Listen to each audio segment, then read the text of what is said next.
ప్రస్తుత కూటమి ప్రభుత్వం జనాలకు ఇచ్చిన హామీలను నెరవేర్చడంలో పూర్తిగా విఫలమైందని ప్రజాశాంతి పార్టీ వ్యవస్థాపకుడు డాక్టర్ కెఏ పాల్ తీవ్రంగా విమర్శించారు.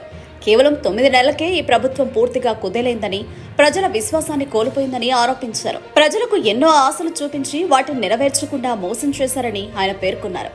ముఖ్యంగా నీకు 15,000 అందిస్తామని హామీ ఇచ్చిన ప్రభుత్వం ఇప్పటి వరకు ₹1 కూడా ఇవ్వలేదని దుయ్యబట్టారు. 6 మంది పిల్లలుంటే 90,000 వస్తాయని చెప్పారు. కానీ ₹90 కూడా రాలేదు అంటూ తన అసంతృప్తిని వ్యక్తం చేశారు. కెఏ పాల్ మాట్లాడుతూ ప్రభుత్వం ఇచ్చిన హామీలు పూర్తిగా కాగితాలకే పరిమితమయ్యాయని అన్నారు. గ్రామీణ ప్రాంతాల్లో రైతులకు, నిరుద్యోగులకు ఎటువంటి ఆర్థిక సహాయం అందడం లేదని, దానివల్ల ప్రజల్లో తీవ్ర అసంతృప్తి పెరిగిందని చెప్పారు. ప్రజలు ఎవరినీ మోసం చేయలేరు, తప్పనిసరిగా బుద్ధి చెబుతారు అని ఆయన హెచ్చరించారు. ప్రస్తుత పరిస్థితులను దృష్టిలో ఉంచుకుంటే వచ్చే ఎన్నికల్లో కూటమి ప్రభుత్వానికి గట్టి ఎదురుదెబ్బ తప్పదని కెఏ పాల్ అంచనా వేశారు. ప్రజలు మోసపోయారని, వారు మరింత అవగాహనతో తమ నిర్ణయాన్ని తీసుకోవాలని సూచించారు. నిజమైన ప్రజా సేవకులకే ప్రజలు ఓటు వేయాలి. హామీలు నెరవేర్చని ప్రభుత్వానికి పాఠం చెప్పాల్సిన సమయం వచ్చింది అని ఆయన అన్నారు. ప్రస్తుత పాలనపై విమర్శలు రోజురోజుకు పెరుగుతున్నాయి. ప్రజల నమ్మకాన్ని కోల్పోతున్న కూటమి ప్రభుత్వం తన హామీలను అమలు చేయడంలో ఏ మేరకు ముందుకు సాగుతుంది అనే ప్రశ్నకు సమాధానం త్వరలోనే తెలుస్తుంది.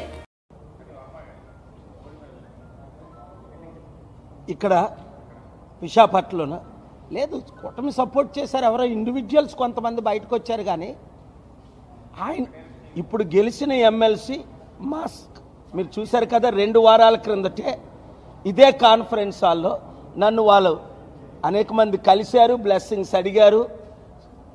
2 సార్లు నేను వాళ్ళతో పర్సనల్గా మాట్లాడాను. మీరు గెలాలని కోరుకున్నాను, ఆయన గెలిచారు, అది సంతోషం. కానీ ఇక్కడ బాధ ఏంటంటే ఇచ్చిన వాగ్దానాలు నెరవేర్చనందుకు అధికారంలో ఉంటుండగా సంవత్సరం దాటక ముందే కూటమి కథం. మీరు వినండి, ఇంకెంతకాలం డ్రామాలు ఆడతారు వీళ్ళు, ఈ కూటమి నాయకులు. ఎన్నిసార్లు నేను చెప్పాను, 30,000 మంది మహిళలు మిస్ అయిపోయారు, ఆ మహిళలను తీసుకొచ్చేస్తామన్నాడు. ఇప్పుడు పవన్ కళ్యాణ్ మాట్లాడు. నిరుద్యోగులకు ఉద్యోగాలు అన్నారు, మాట్లాడరు. నిరుద్యోగ భృతి అన్నారు, మాట్లాడరు. మీకు 15,000, మీకు 15,000, మీకు 15,000, మీరు 6 ఉంటే 90,000 అన్నారు. ₹90 ఎవరికి ఇవ్వట్లేదు. అన్నీ తెలుసుండి అబద్ధాలు ఎందుకు ఆడారు? అన్నీ తెలుసుండి నేను అప్పుడు చెప్పాను 100 సార్లు కాదు, 100 సార్లు ఏం చెప్పాను?